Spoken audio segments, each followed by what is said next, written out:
بېداغه کیله. عابد جان د افغانستان یو ډیر شتمن سړی و. هغه دومره مالدار و چې د افغانستان په ټولو لویو ښارونو کې د شنو باغچو، لامبو حوزونو، د ټینس میدانونو او ګراژونو لرونکي لوی کورونه درلودل. خو د شتمنو خلکو په اړه د عام تصور خلاف هغه یو ډیر نیک انسان و. هغه له خلکو سره خیانت نه کاوه، دروغ نه ویل او هیڅ کله غیر عادلانه معامله نه کوله. هغه په صدقه او خیرات کې هم ډیر زیاتې پیسې ورکوله.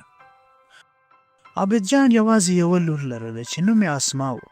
د دې امله چې هغه یې یوازینی اولاد و، نو د پلار او نورو ټولو لخوا ورته ډیره توجه کېدله.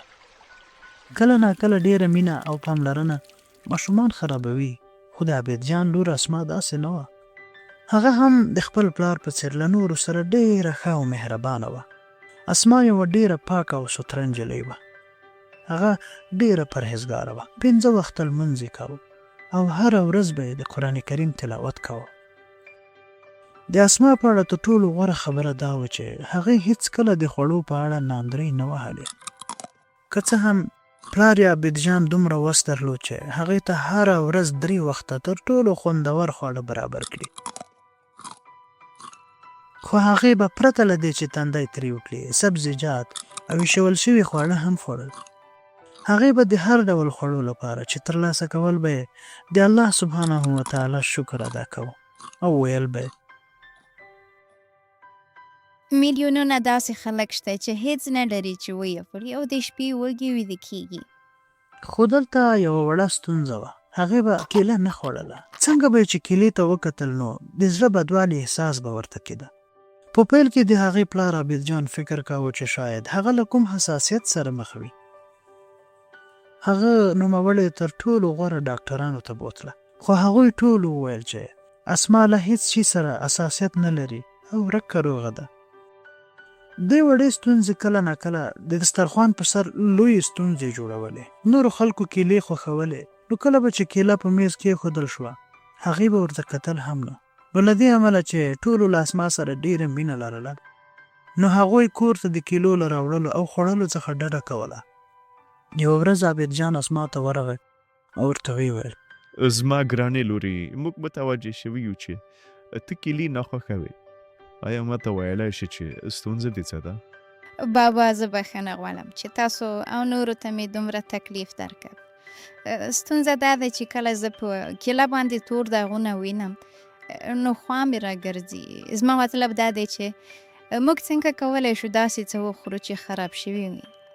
بابا تاسو ښه پوهیږئ چې زه حتی جوش شوي سبزیجات هم خورم، خو آیا تاسو له ما څخه تمه لرئ چې خراب شوي خواړه وخورم؟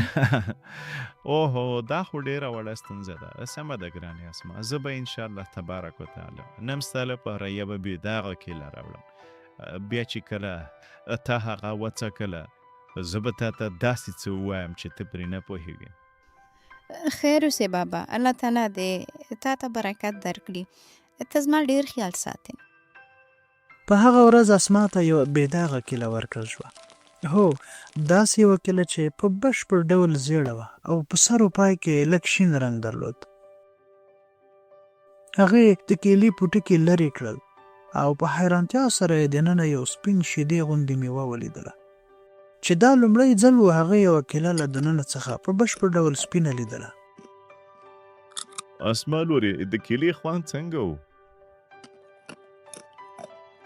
بابا په لیولو کې خو ډېره ښه وه، خو خوند یې ښه نه و، یو ډول بې خونده و.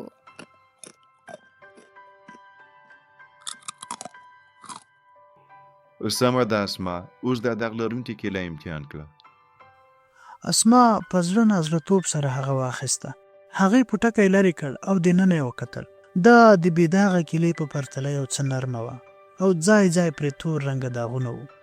که څه هم د هغې زړه نه غوښتل چې هغه وخوري، خو هغه ډیره لیواله وه چې پوه شي پلار یې ورته د څه ویلو اراده لري، نو ځکه یې هغه وخوړله. د کومې ویښه خوند و ها؟ داغ لرونکي که څه هم په ظاهره لږه خرابه معلومېده، خو خوند یې تر بلې ډېر ښه و.